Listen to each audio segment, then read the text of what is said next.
Welcome to Growing Pains, a podcast of the Sumner County Republican Freedom Caucus. I'm your host, Deanne DeWitt, and today we are joined by founder and CEO of an amazing organization. You've probably heard of it, Grace Place Ministry. They work to stabilize families and homes, and they are really on the front lines affecting the human condition. That's part of this growth topic we're here to talk about. So Desneige Bourret, just for level setting, if listeners haven't, tell us just, your 2-minute summary of, not just the mission, but the heart of what you're doing. Right. Yes. So Grace Place is a home and a life restoration program for single mothers and children who are experiencing homelessness here in Sumner County. And essentially, we just help our families. They're with us anywhere from 6 to 18 months because every family comes in with a different story and a different journey, and her pathway looks a little bit different.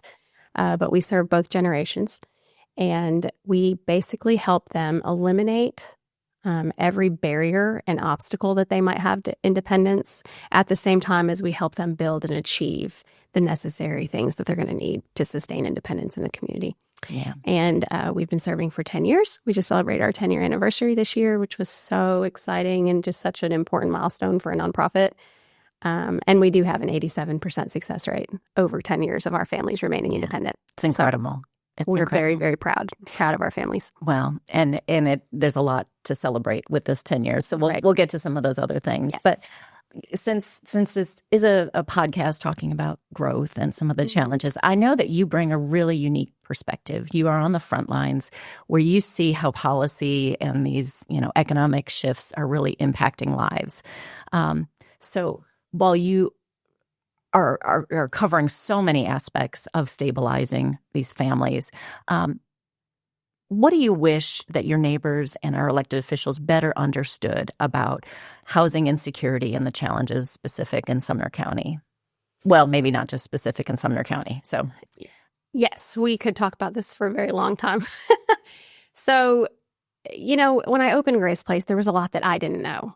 About how local policy, and laws and legislation impacts our working poor. And so it's been a journey of, for me to become educated and to learn those things.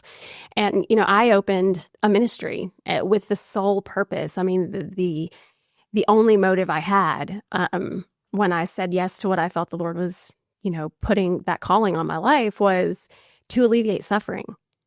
Because it's deeply personal for me. It's a deeply personal part of my own story. And so I never thought, and I even prayed in those initial years of setting up Grace Place, God, okay, I'll do this, Just don't ever make me do anything political. I mean, that was truly and he answered that prayer for us opening. We had found a place that was already zoned multifamily, so we didn't have to go through the city for a whole lot. And so, he really did protect me from that in the beginning. And then 10 years later, I'm like, oh man, so many of my conversations cover something that is policy centered or legislative or bills or laws that affect our population. And so, it's so often that, and even people in the community that might even be trusted community leaders will speak on topics, and it kind of makes me cringe because we, as a society at large, want to attribute homelessness, whether it's family homelessness, individual homelessness, we want to attribute that to some kind of moral failure. And not only is that so completely not factual and incorrect for so many reasons, but what we're experiencing in Sumner County with the population that Grace Place serves, these are working single mothers, okay? If they can't live in the community where they have become displaced because of rising rent costs, there is an effect that happens that creates so many different issues. And so when we have rent that has risen so substantially over the last few years, and we have families whose wages have not increased at that same rate, well, then we also have something like childcare and the cost of childcare that has skyrocketed. Well, and then we have, we're not a county that has public transportation. So if we have any kind of transportation issues, all of these things spiral out of control, and it leads a family to need the services that Grace Place provides. If a mom can't afford childcare, which, by the way, one child average monthly cost is $800. Oh, my goodness. There's no way a mother making $15 to $20 an hour can afford even one child's childcare expenses. So if she can't afford childcare, she can't work. If she can't work, she can't afford a place to live. And so there's all of these issues. And so I have been trying, to just scream it to Sumner County elected officials, our neighbors, our people, our churches, our partners, and anybody in, Grace Place's network of influence. This is not a moral failure. This is a math problem. And we can't make 2 + 2 = 10, ever. Right. And so that I wish that people knew about our population and these issues. And then, the rental market is strangled. And I'm the person talking about growth in the way that nobody wants to talk about it, because I'm not talking about home ownership. I'm talking about the population of people who could never buy a home right now, and the population of people who have to rent.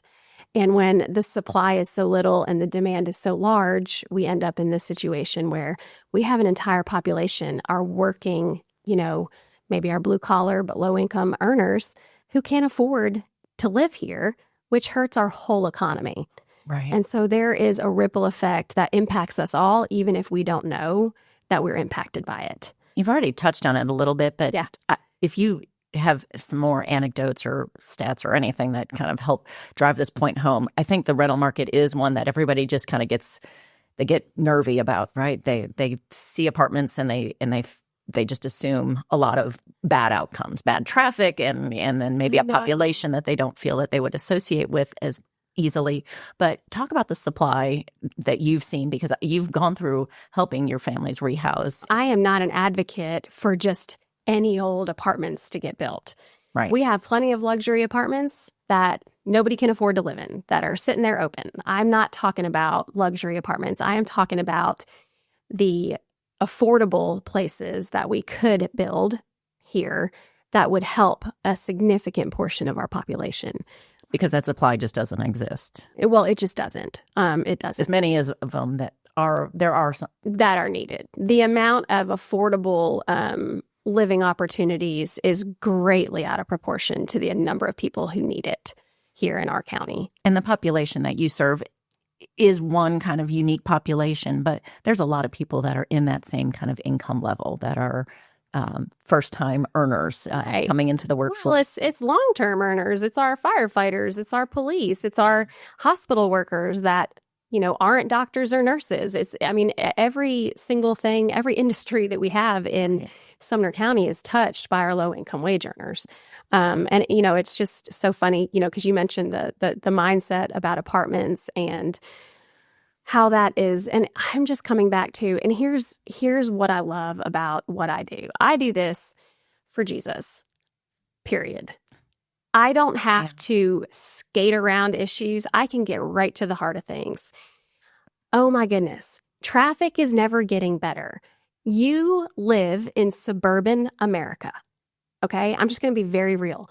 But the fact that we would rather have families and children suffering and struggling the way that they are. Yeah. We get over 500 requests for our services a year. Those are just the ones calling us who know about us. Sumner County schools, the amount of children who are homeless or in transition. And we're going to act like our inconvenience over traffic is more important than those issues that are happening all around us. And not only are we going to do that, but then we're going to go raise our holy hands in worship on Sunday. All right? I can get right to the heart of things. This whole NIMBY, not in my backyard. Right. Oh right. my goodness, it's going to hurt the value of our homes. Okay, first of all, there is no true statistical research that backs that argument up. Find it. If I'm wrong, I will gladly say that I'm wrong. But the fact that we would allow the condition of community members to be at this level of suffering and tragedy because we have this idea about who should live next to us. I just, You're going to go as a Christian, as a believer, you're going to go to these restaurants. You're going to get served by these people. You're going to be helped by these people in triage in the hospital. And you're going to behave a certain way. And you're going to be so grateful that we have these services. But then maybe the other side of your mouth, you're going to say, you can't be my neighbor. The only person who can be my neighbor is the person who can afford a house on a 1-acre lot. I just have a lot to say about what heaven's going to look like. And how disappointed some of these people are going to be. Well, again, there's a lot we can pick up on from those. Are you sorry yet you invited me? I am thrilled because you are a passionate advocate for a topic that a lot of people just don't know how to dig into, and you've got some very firsthand experience with it. So is there a story that you can easily relate to of maybe something that you've gone through recently or help shepherd a situation that further illustrates what you're talking about, where these economic realities just really slow down that path to success? When you've equipped these women to have a thriving career and provide, but then that transition, Well, we have over 200 stories over 10 years of how these things. Let's talk about all of them. But yes. But I will say, in recent years, the types of situations who are calling now has greatly changed. We have moms now who need Grace Places services who have never been homeless. They don't even come from generational poverty. Yeah. Their lease and the cost of their housing has just skyrocketed. Again, and it comes back to this is not moral failure. This is math. Okay. These are women who don't necessarily need our whole program. Our whole program was built to help the mom who has been marked by generational poverty. But I will say, we have families who are ready to move out, who are having to stay at Grace Place way longer than they ever have before because we cannot find places for them to move into that are sustainable and that they can afford as quickly as we used to be able to find them.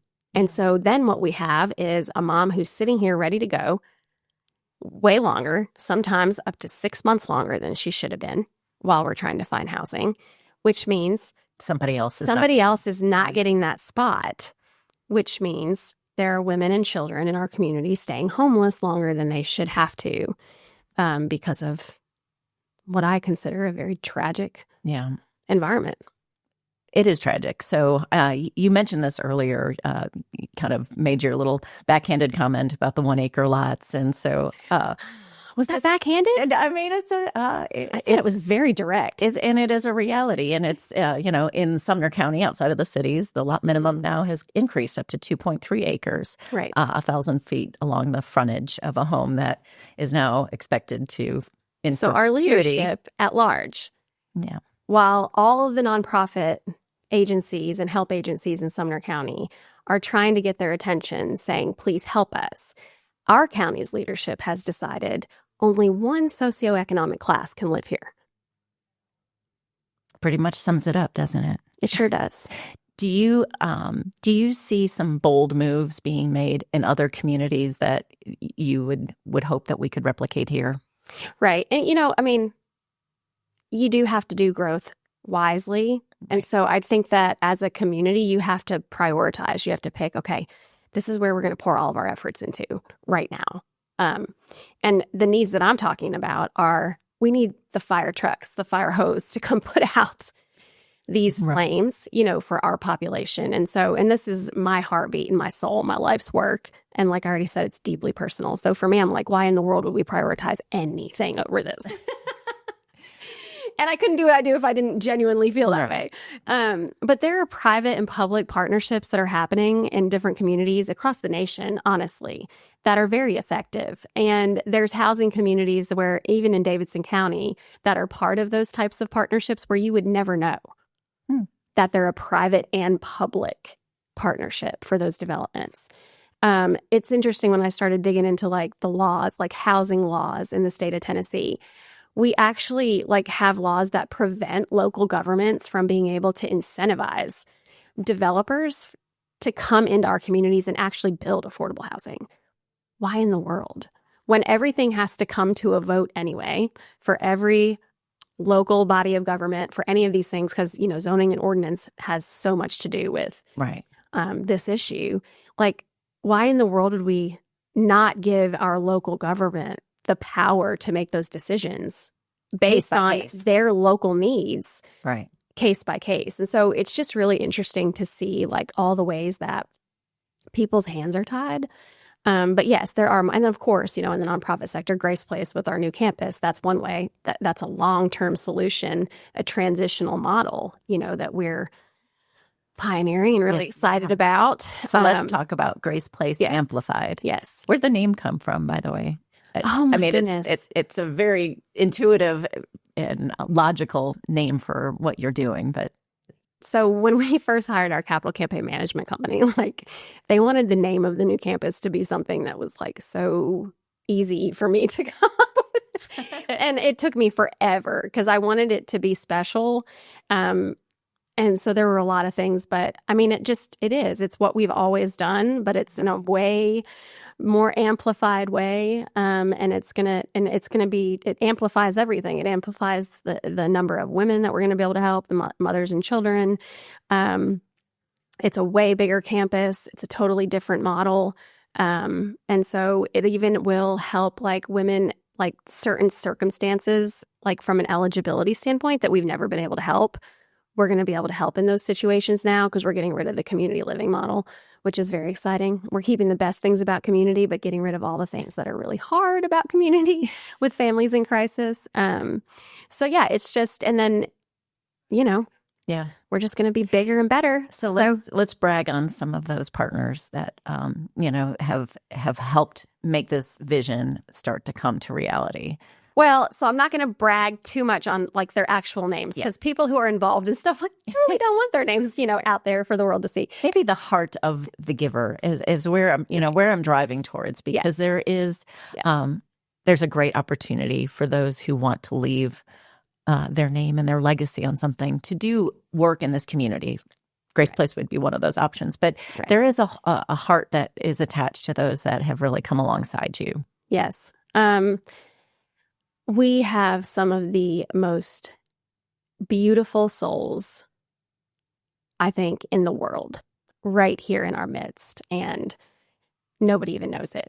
I was told, back when we started talking about expanding and what my original vision was with this village idea, this like community-centered campus and all of those things, I was told there's no way that Sumner County would never fund something like that, and that I needed to do a different model that was way more affordable. And I just knew better. I knew better because I knew the heart of our donors. I knew why they love Grace Place. It's a long-term solution. They're investing in real change that is generational.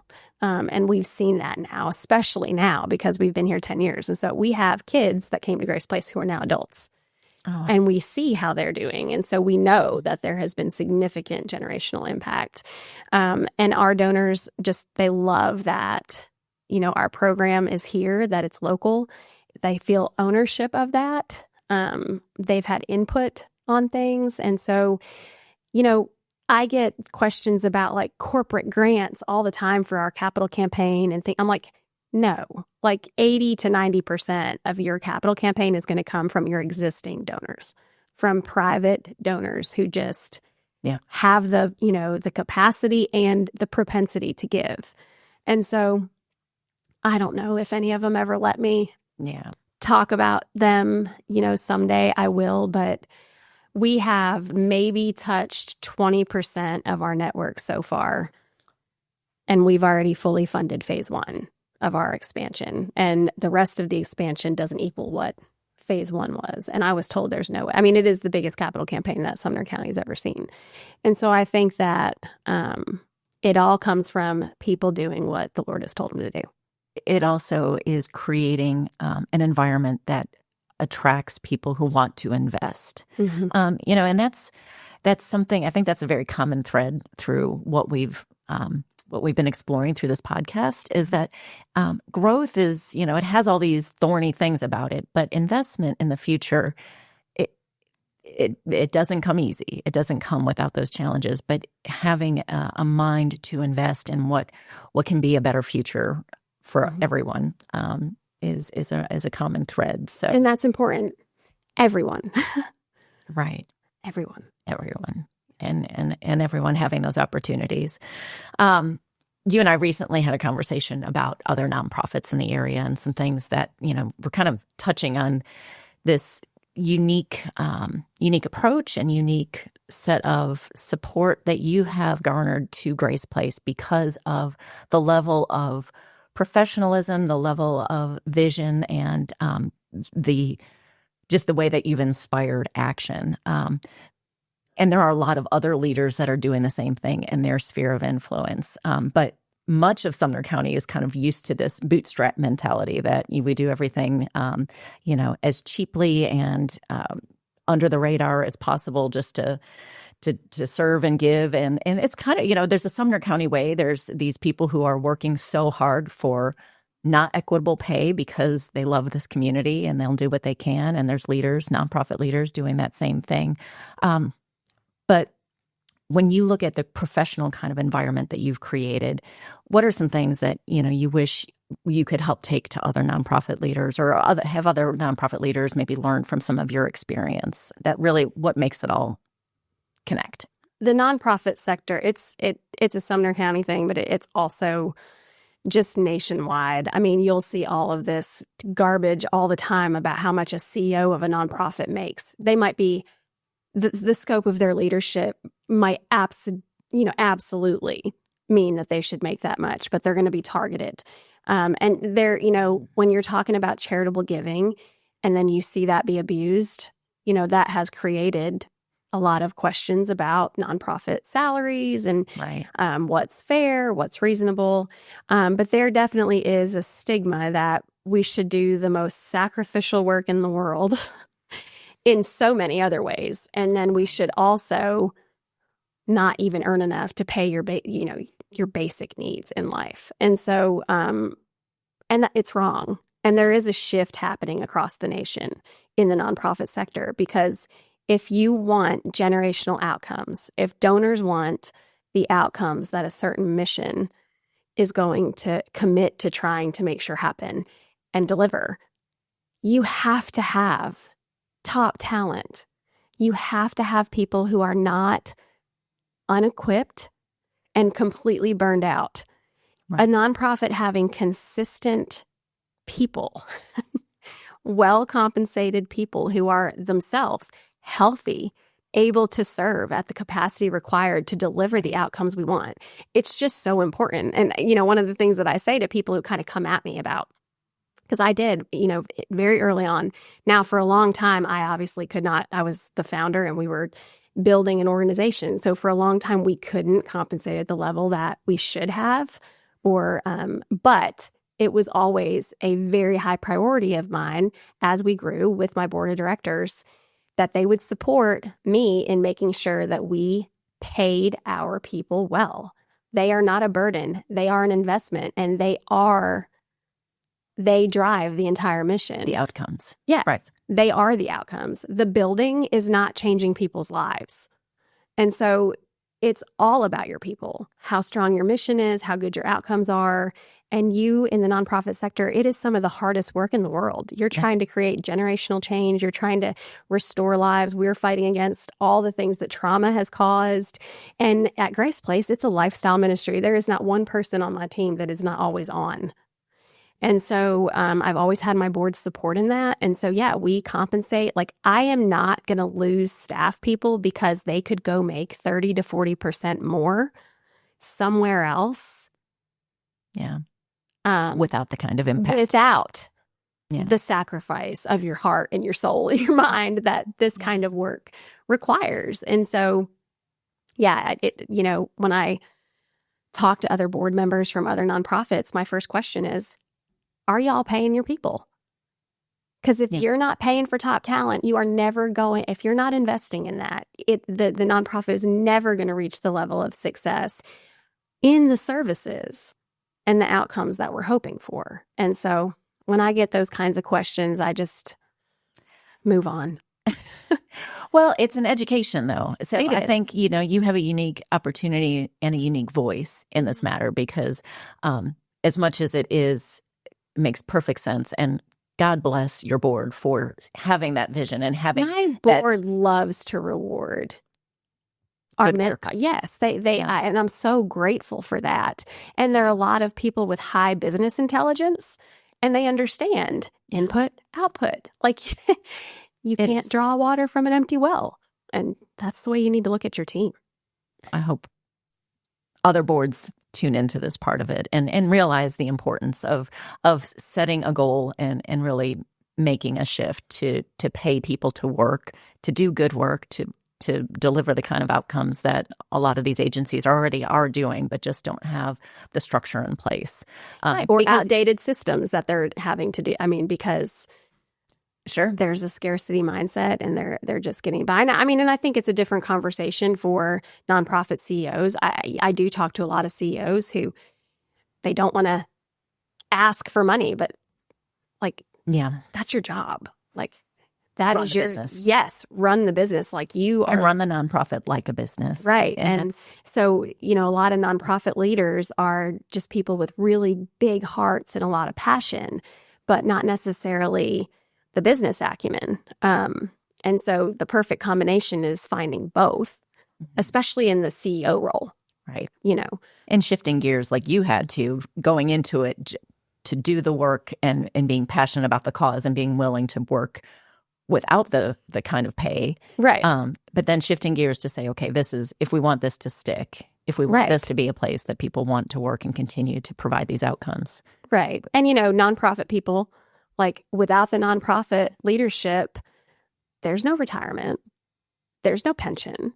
Right. There's no, so you're asking them to live without basic things that everybody who's working full time with a level of skill and expertise, you know what I mean? And so it's this weird thing like, oh yes, please do the best work in the world, the hardest work in the world, and also live in poverty while you do it. I'll never understand. But anyway, It is a stigma I'm working hard to change. I'm glad we had an opportunity to talk about it. So kind of could go ahead and wrap this up, but if you would like this space to talk about any of your big ideas or dreams that maybe are not part of Grace Place Amplified, are there other things out there that you hope to see accomplished, or maybe the model replicated, or I mean, you have just a lot of ways that you could continue to impact, and I don't want to do any spoilers here where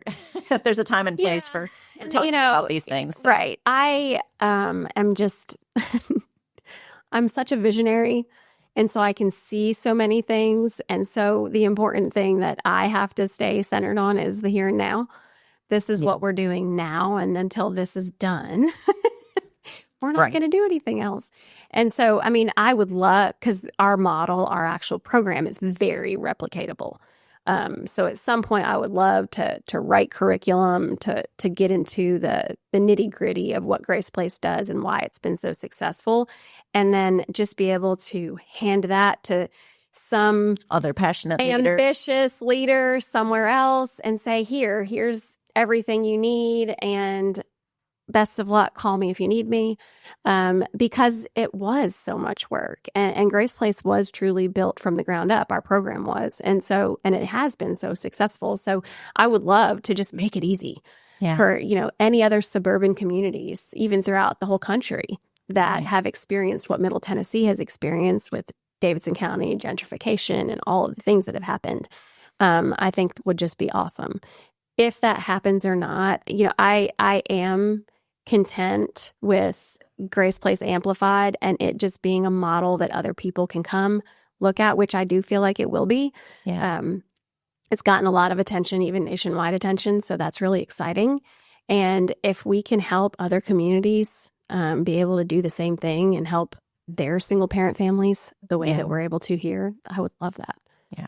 I don't need it anymore. It used to be like, oh, no, we have to go change the whole world right now. And now I'm like, you know what? I'm okay if we're just a driving force of everybody else changing their little world.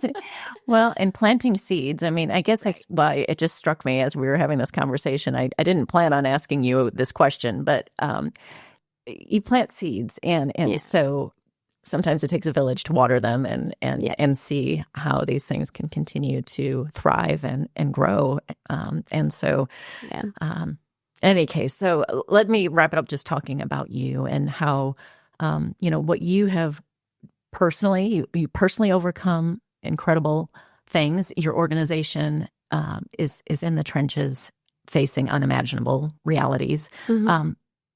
What keeps you going? I thought a lot about that question. And when your day-to-day is so connected to so much purpose, and when your compassion is connected to so much purpose, I don't feel like that could ever drain you. I feel like it only strengthens me. And there are some things that I do, like in the day-to-day, to make sure that I stay grounded, but also that I stay fired up. And so I do get on like the hit pages. That keeps you fired up? Oh, yeah. Okay, good. Oh, there is nothing in the world that fires me up like when I see mindsets that are just so unjust. Yeah. And so just not okay, and that are completely out of alignment with the heart of God. And so, and I have justice radar like crazy. I mean, that's just who I am. And so when I see that, it just fires me up because I'm like, we have so much work to do. Let's get to work. Let's get to, and so, but for me too, that, like I said, this is deeply personal. I was a kid who didn't have enough to eat. I was a kid who didn't have housing security, and I loved and adored a mom who had to deal with all kinds of similar issues. And so that keeps me going. Yeah. When you have such a personal connection to the purpose and mission that you're trying to make sure happens and comes to fruition in a community, I think that is very unique. And there's also, Lisa Jo, my executive manager. She is the best. Everybody who knows her absolutely adores her.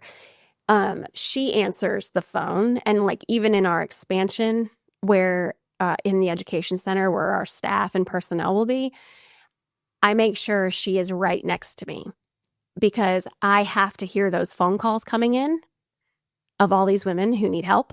Wow. Yeah. That we can't help yet. And for me, that keeps me going every single day. I'm a high energy person. I make sure that from the moment I wake up in the morning until I go to sleep, and I mean, I fall asleep within 2 seconds every night, and it's like by 8:05. I'm very protective of my sleep. I'm very protective of my fitness. I go to therapy weekly. So there's all kinds of self-care that I make sure that I am engaging in to stay as healthy as I can. And I'm good at resting. People have a hard time believing that about me, but I am. I'm good at unplugging and just and resting when I need to. And I encourage my staff to do that too. We build 2 hours of self-care into our work week for everybody on the team. They know you get 2 hours, you go do what you need to with it, whatever you want, because I know how hard the work is. And everybody else who hears about the work at Grace Place gets the bows, right? But my staff gets the heartbreak and the gut-wrenching, parts of what we do. And so I'm protective of making sure that all of us get that time to just, and that it doesn't come out of their personal time, Right. I think that's important because it's not a sacrifice of their personal time when they could go do things. So those are just because somewhere along the way you still have to get your teeth cleaned and yeah, right. Your oil changed and all the other things that are realities. And so like just, the everyday life stuff, like who cares? Right. But self-care that's brilliant, Desneige. Yeah. And I'm so grateful. I'm so grateful for this conversation because you really add a level of depth and empathy to the growth conversation. And so thank you for your time. Thank you for all the nuggets of wisdom. Well, God bless. Thank you.